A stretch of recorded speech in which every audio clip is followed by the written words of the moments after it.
Thanks for helping with the cleanup. It should have been my job, but...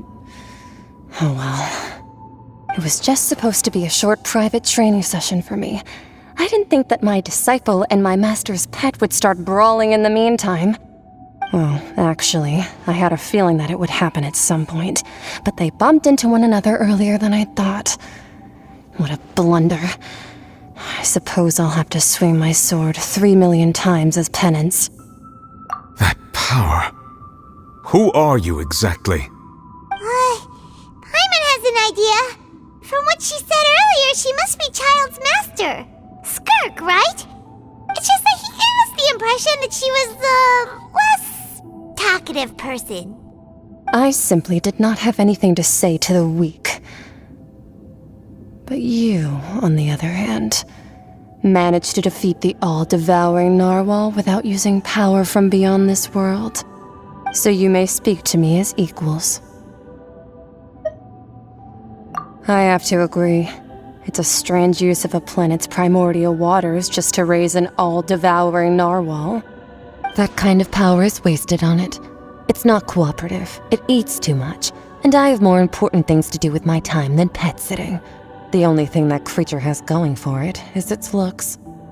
All in all, it fails as a pet. Miss Skirk? I think you might have missed the point. The point being? Well, being that this pet almost destroyed an entire nation. So what sort of person is your master? Well, Child's master's master. Wait, is that right? Oh, right. So you don't know him. Sorry, I assumed you did. His name is Sertologi. Huh? I am unfamiliar with that name. Huh.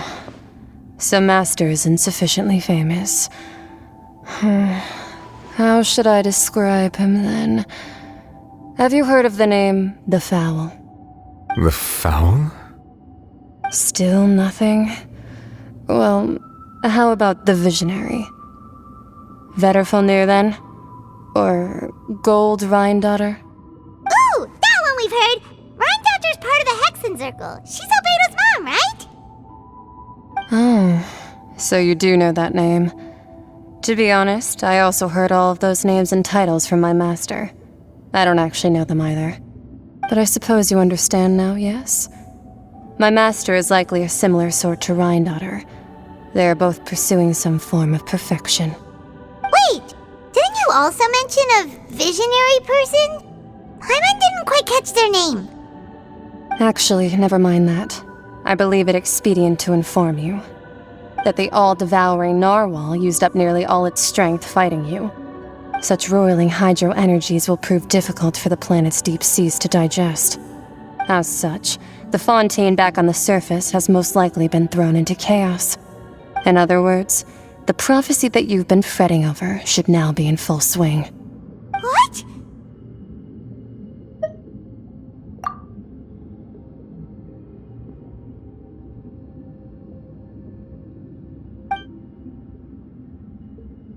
Not to worry. Focalor has already managed to deceive the heavenly principles. In the end, the people will all be dissolved into the waters, and only Farina will remain, weeping on her throne.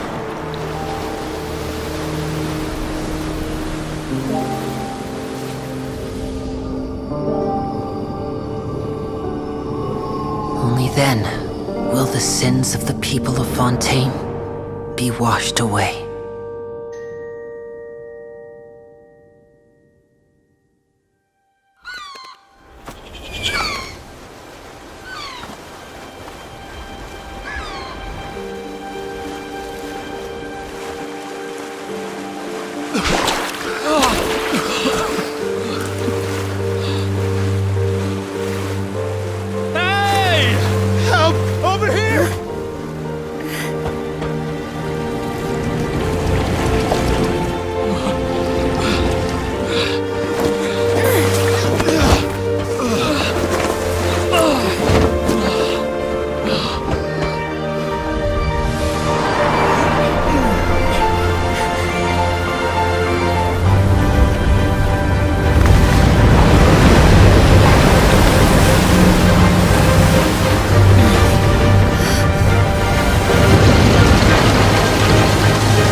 All hands, initiate emergency rescue!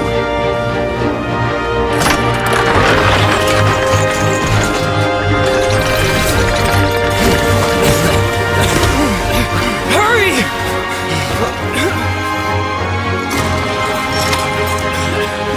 Hey, lend a hand!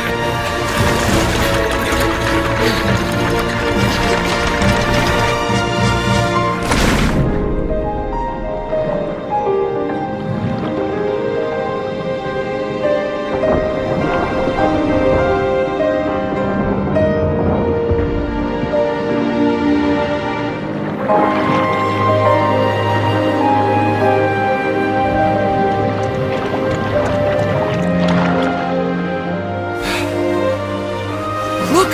The water's receding!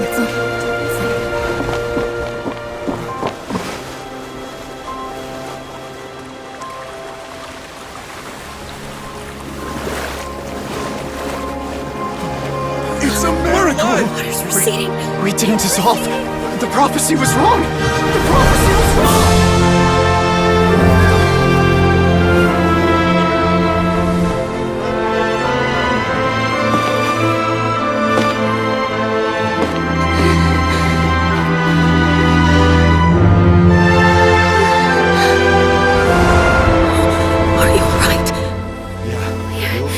We're saved. The prophecy was wrong.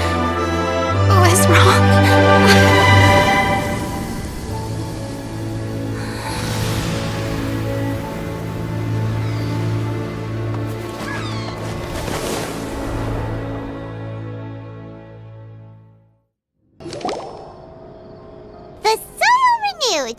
The Spirit Divasula talks post-disaster rebuilding. I recently visited Poisson to meet with Miss Navia, spokesperson of the Spirit Divasula, and we spoke about Poisson's present and future.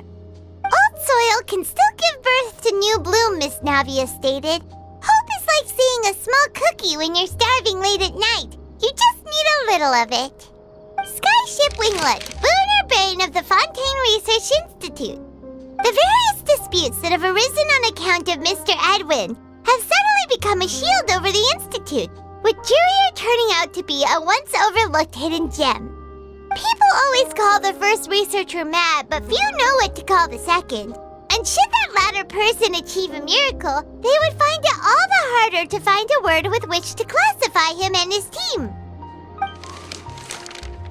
Wow! Paimon barely recognizes the people in the reports. Are those really Jurier and Navia? They sound like real big shots.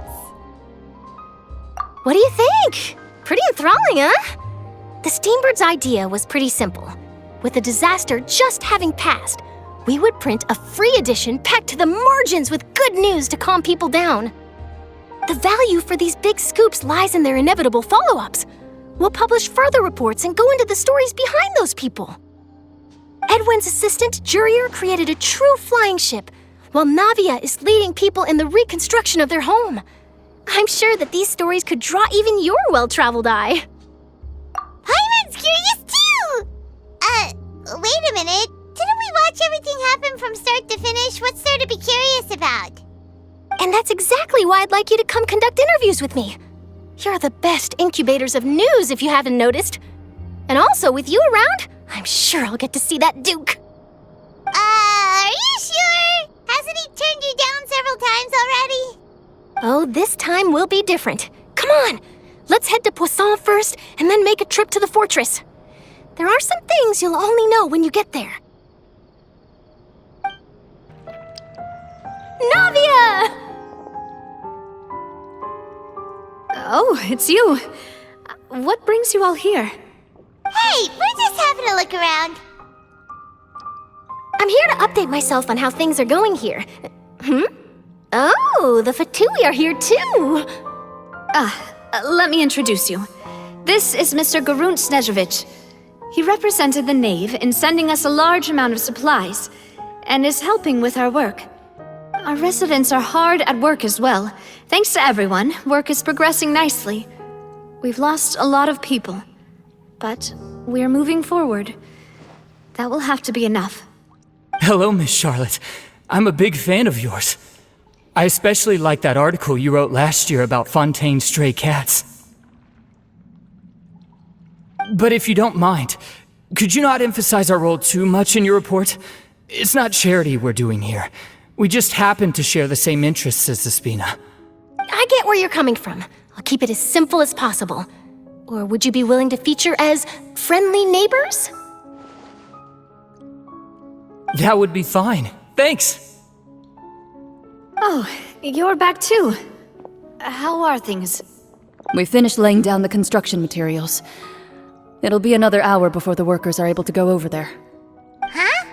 You're here too, Clarand? Well, her reputation's greatly risen after that whole duel business with Miss Farina. So she's here in Poisson to wait out the heat. All right. She really came here to help me out. There's too much to consider in the reconstruction of Poisson. The Spina has need of more decision-makers. And, well, I do already happen to be connected to Mr. Callis. Oh, wait just a moment. Do you mind me asking a few questions? You know, about how you felt before the duel, about what it was like facing down a god. There's lots of exciting material there, I bet. Forget it. I'm sure you can find a better theme than that, Miss Charlotte. I see you're the same as always. Couldn't you do me a favor, for Navia's sake? Well, if we're talking about doing things for my sake, you might as well just take a few more photos of me. Or of the Traveler. It's better than wasting time persuading Chlorand, at any rate. Of course I will. I'm not gonna let him off that easy. All right, then everyone who wants to be in the photo, gather up. And smile.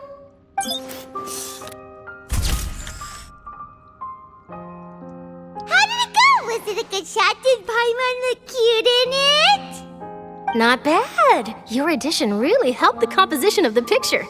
All right, hang on a moment. Let me snap a few more shots.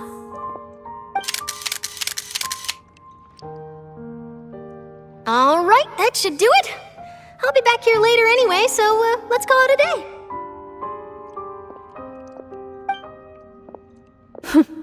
You're very quick. Speed is of the essence when it comes to the news, and freshness is the key.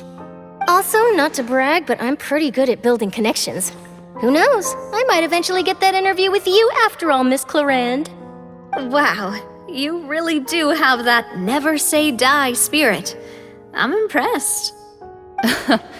I'll hazard a guess that this is how you got that interview at the Fortress of Meripede. Whoa, you're well informed.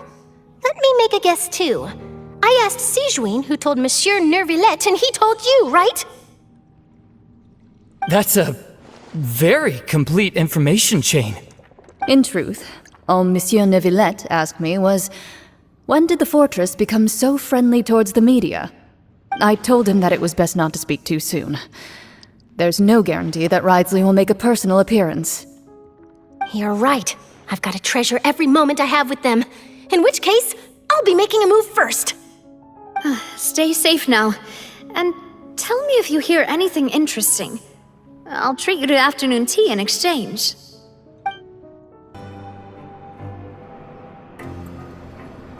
Wow, guess we're here again, huh? There's a real nostalgic feeling to this place.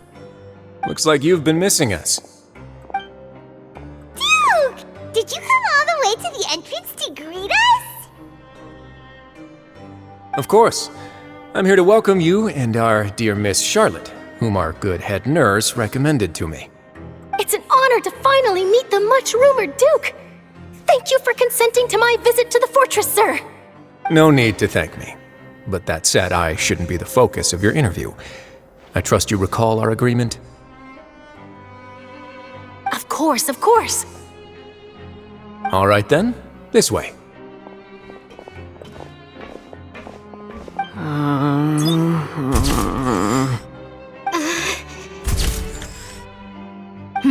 Hey, no need to be so nervous. I've already taken all the photos we need. Miss Charlotte, do these pictures really need to be published on the cover of the Steambird? It would seem that Miss Lorvine doesn't want her face to appear beside that of Mr. Jurier, Sir, please don't say things like that.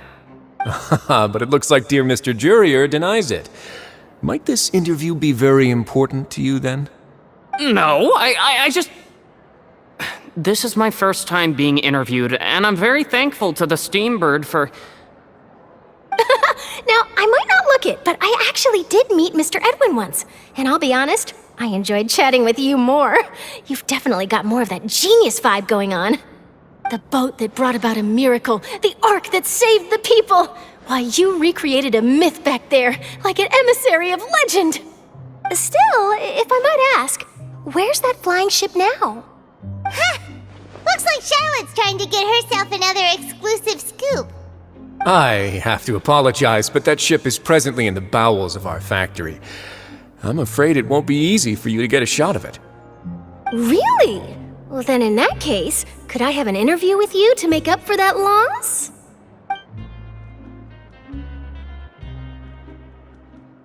You already know my answer, I'm afraid.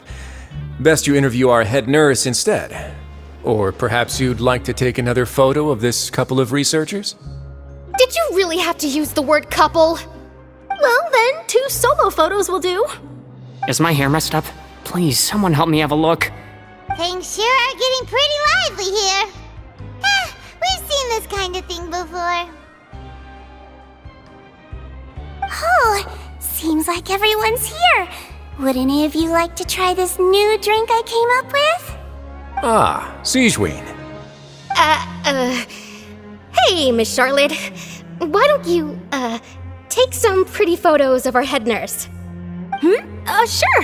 Come on, Miss Siegeween, over this way. Let's find a brighter spot. Huh? Sure. Do I have to smile? So, how have things been at the fortress? Same old, as you can see. Fontaine's undergone some changes, but this place is still more or less the same. Other than that flying ship, it got a tad too much attention, I think. That's why I decided to let the interview go through. We should direct more public opinions toward the behind-the-scenes heroes. Am I right, Mr. Jurier? Miss Lorvine? You're too kind, sir. I believe that you too should have your day in the sun. Not that you would want that, which is a pity. I'll just leave the spotlight to you two.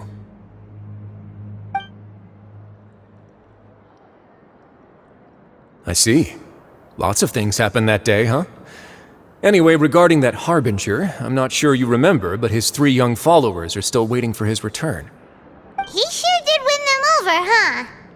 I'll tell them that there's good news and bad news. The good being that their boss seems fine, and the bad being that they must face extended sentences for abetting his escape. Oh, actually, what about you? Are things gonna change for you too? What change can there be? The fortress will keep chugging along, and so will my duties. As to what Miss Farina's departure will mean for the nation, and if our laws and governance will be transformed, we'll leave those to the folks in the overworld. Hey everyone, the photo shoot's done. Good. In that case, let's call it a day here. Thanks for your cooperation. Come on, Traveler, let's go. Till next time, everyone. There'll be a next time? Maybe. Who knows? I might write a story about the underwater factory next time. Until then. All right, last stop, the docks.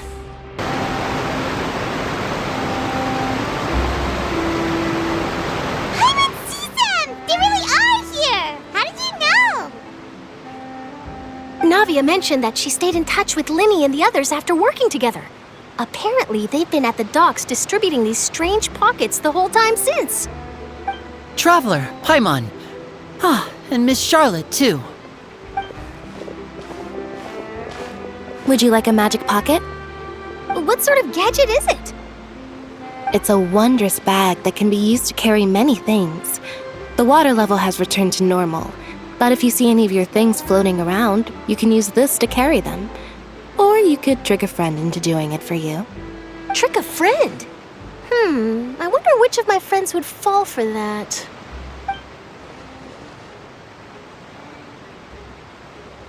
You could just make a friend like Fremine here. Isn't that right, Fremine? Is this what you meant by, I'll help you make some more friends? To be honest, that sounds pretty sweet. Could I have your contact, please? Sure. Please, write down my address. Lynette sure is working hard to help Fremine socialize. He was the one who proposed doing this. He even wants to assist in our magic shows. Yes, I was planning to first introduce Pear as an assistant, and later Fremine himself. In the future, I think we can leave underwater escape magic to him too. That said, would anyone want to see a diver escape underwater? Oh, it'll work out. Every journey begins with the first step. He'll become a part of our show eventually. Lynette, could you come over? Miss Charlotte says she wants to take a picture of us. Got it. My, that Charlotte is rather perceptive. She got rid of everyone the moment she realized I had something to say to you. So, how have things been, Traveler? Father says that you did a great deal during the latest events. She's very grateful for your contributions to Fontaine. That's all right. We were more than happy to help. So, what's she doing now? Oh, I guess you haven't heard. Well, after Lady Farina left, Father and Monsieur Neuvillette opened negotiations, during which he gave Fontaine's gnosis to her as a diplomatic gift. A diplomatic gift? A gnosis? Yes, I was quite surprised at first myself. But when I thought it over, there were actually a number of things going for it. It could have been done as an apology for the incident with Lord Child, or as thanks for his help in tying the all-devouring narwhal down. Furthermore, Father did also lend significant aid to Fontaine and Poisson. Well, that's true, but this is a gnosis we're talking about. Doesn't this seem a bit irresponsible? I would agree, but I've also heard that it seems that Monsieur Neuvillette has had a significant change of heart regarding the matter. So there's some reason for this that only Neuvillette knows about? I suspect you'll have to ask him about that yourself. Ah, yes, speaking of which, I did see him strolling around the entrance to the Fortress of Meripede a while back. Isn't he real busy and stuff? Paimon didn't think he'd have the time for that. But back to the topic. The gnosis was given to the knave, right? What about Child? They say that he's returned to Snezhnaya to recover from his wounds.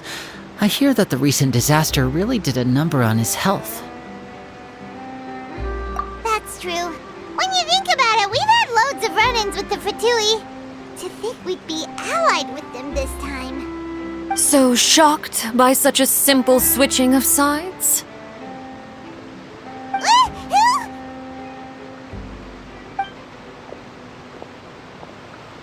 Father!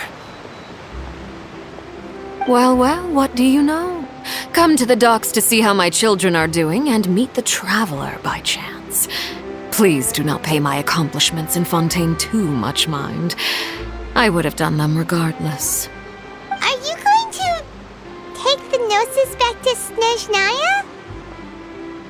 That is our duty as harbingers, yes. Don't be too preoccupied with sides. The goal of the Fatui concerns not a single place or person, but the entire world.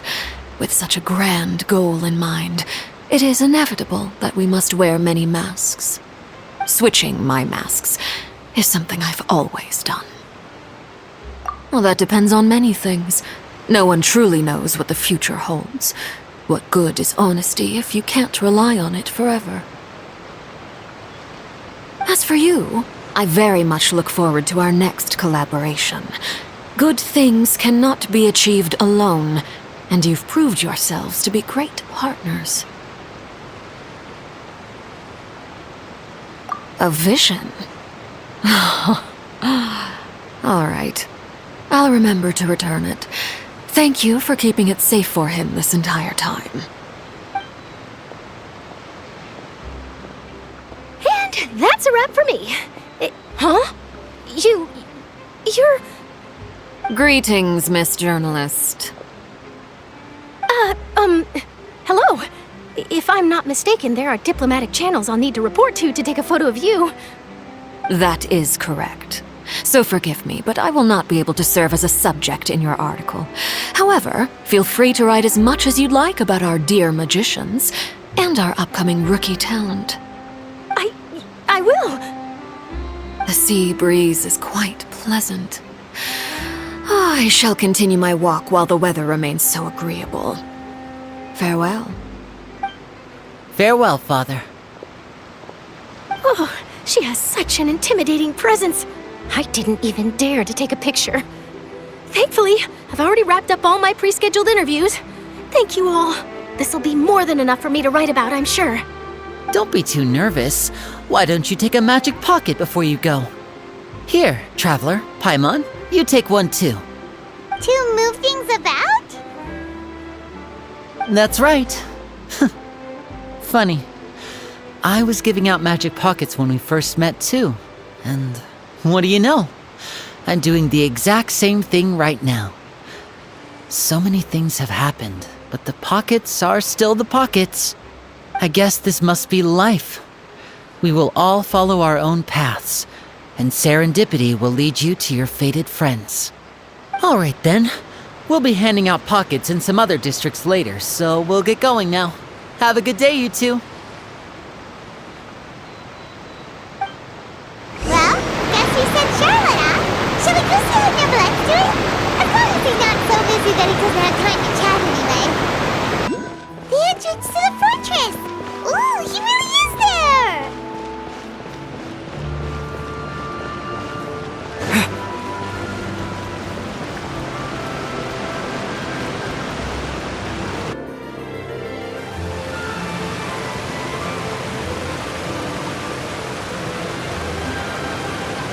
You really are here, Nivelet! Paimon didn't think you were going to have free time this hour of the day. Really? Oh, I suppose you must have met Mr. Linney. He took the time to greet me earlier when he passed this way. In any case, you came at a good time. I was just considering reaching out to you to set up a meeting, so I may explain some things that I haven't had the time to before. Aw, Paimon's glad that you remembered. Thank you for keeping us on your mind, what with you being busy and all. Alright, let's have it then. How was Fontaine actually saved? The whole business is still quite the mystery to us. It is strange how words can often leave a bitter taste in the mouth when it finally comes time to say them out loud.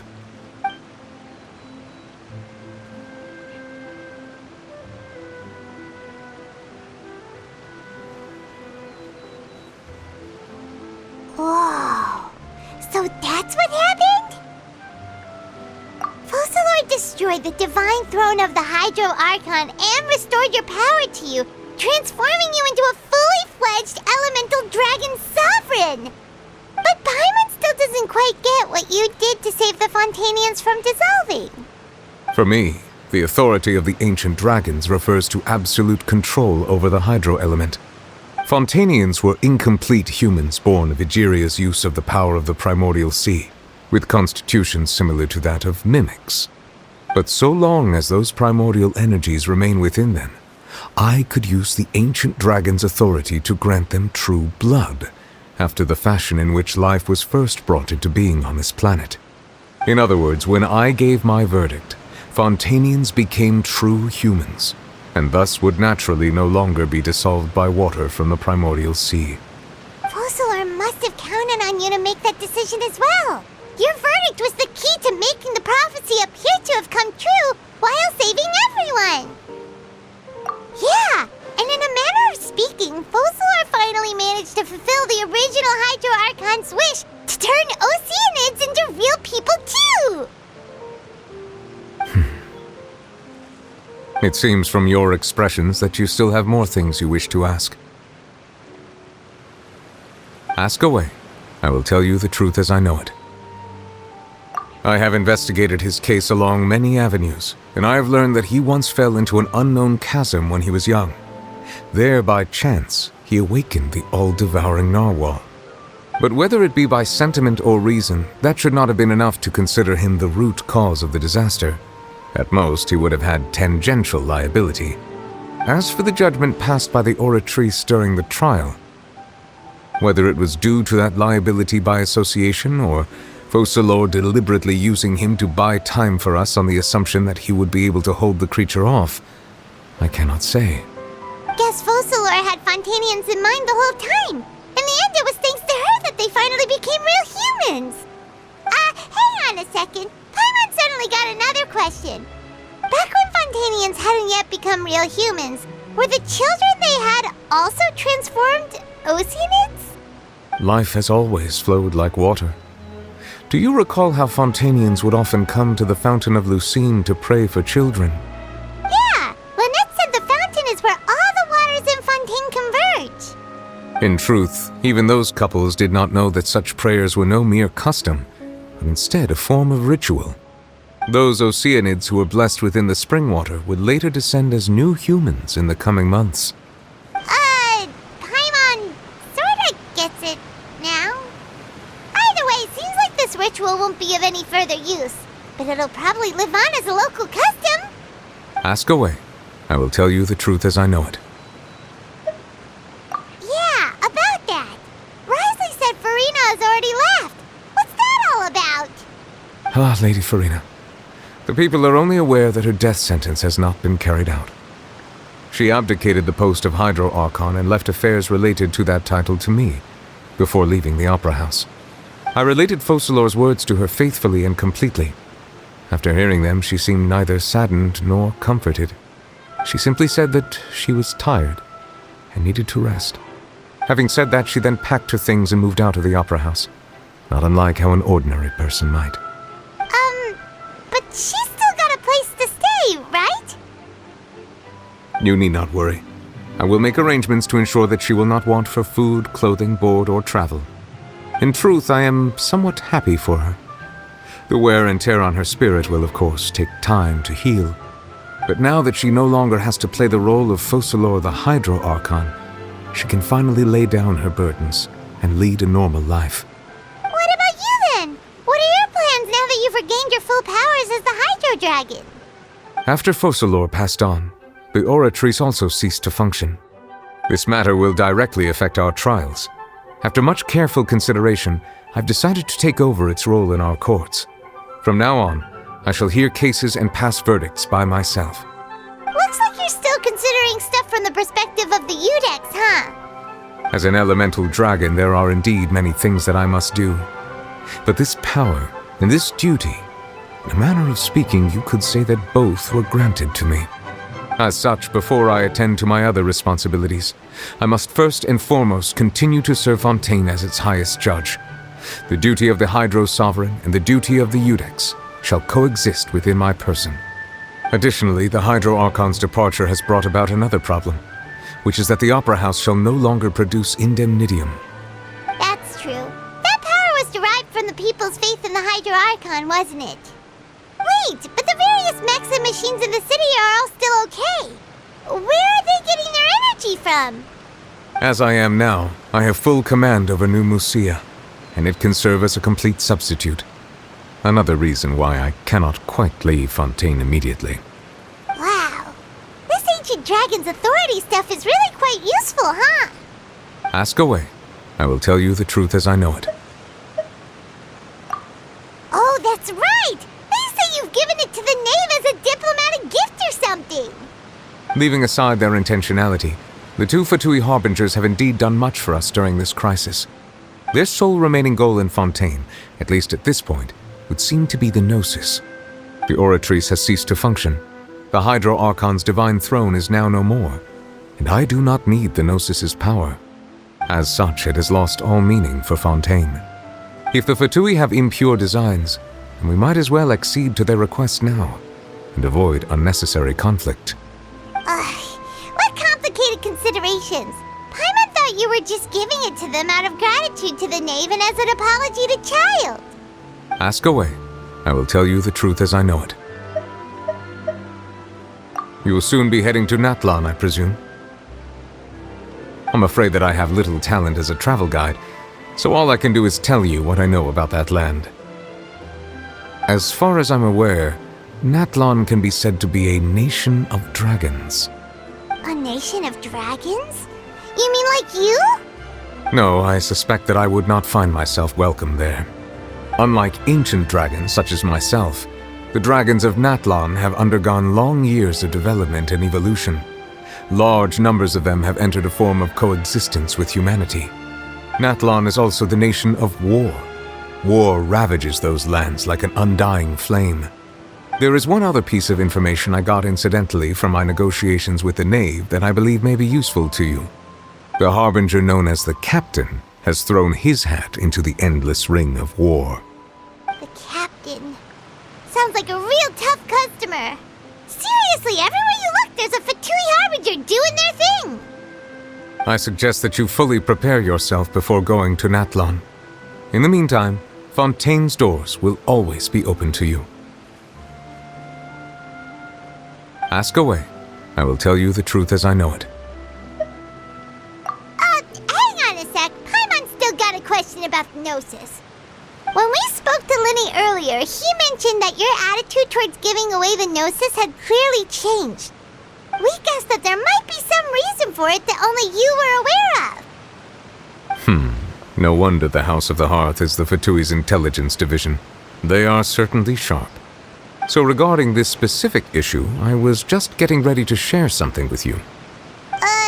What is it? In truth, I exchanged some further words with that lady named Skirk after sending you two back to the surface. It went something like this.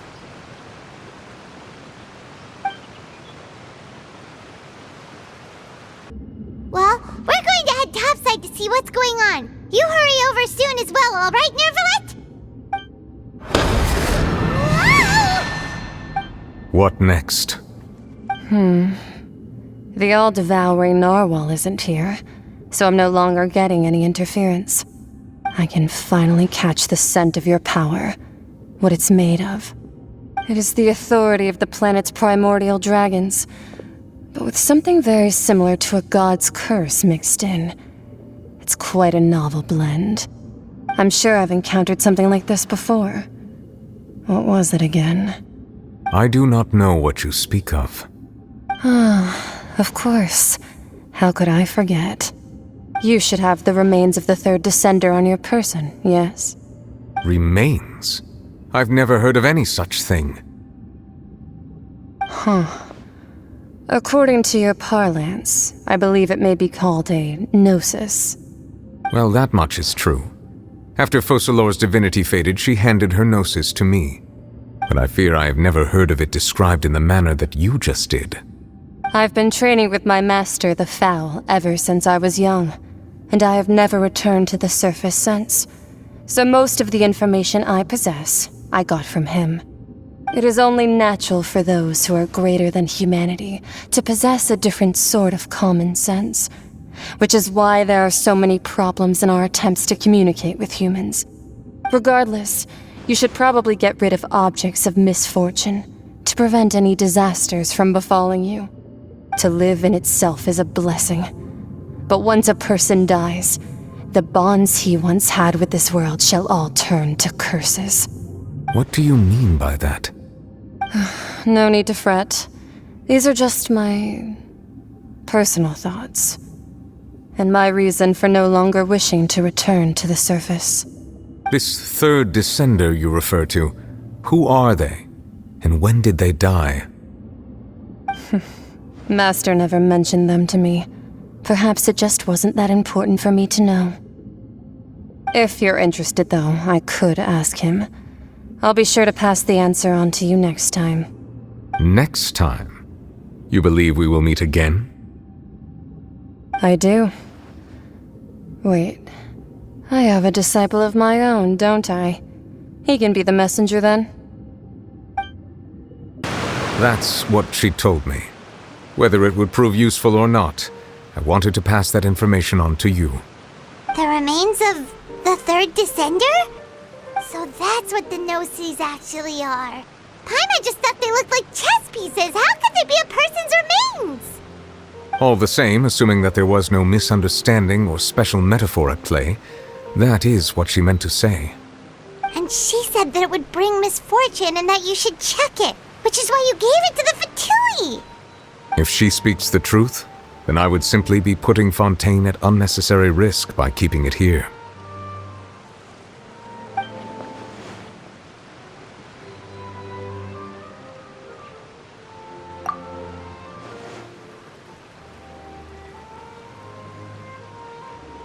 I had guessed that you might already be familiar with this concept, but I did not expect you to be one of them. That means that the Gnosis, which are exceedingly element-compatible and can even enhance elemental abilities, do indeed come from the third descender. I wonder, does your body also possess similar properties?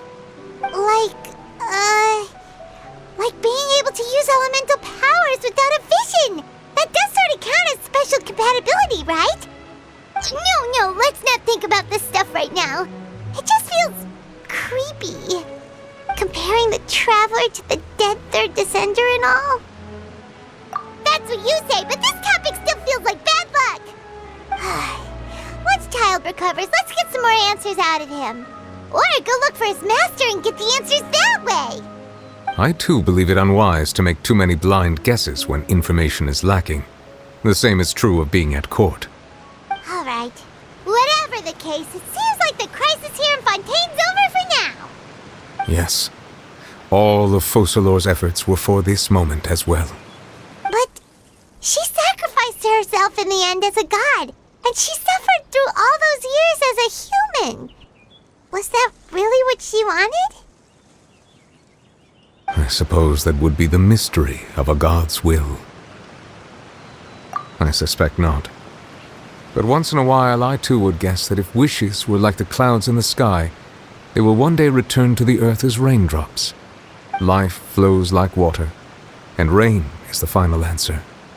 The water levels may sometimes tilt one way or another, but the rain falls fairly upon all. And what, ultimately, is the difference between the rains that fall upon all of us?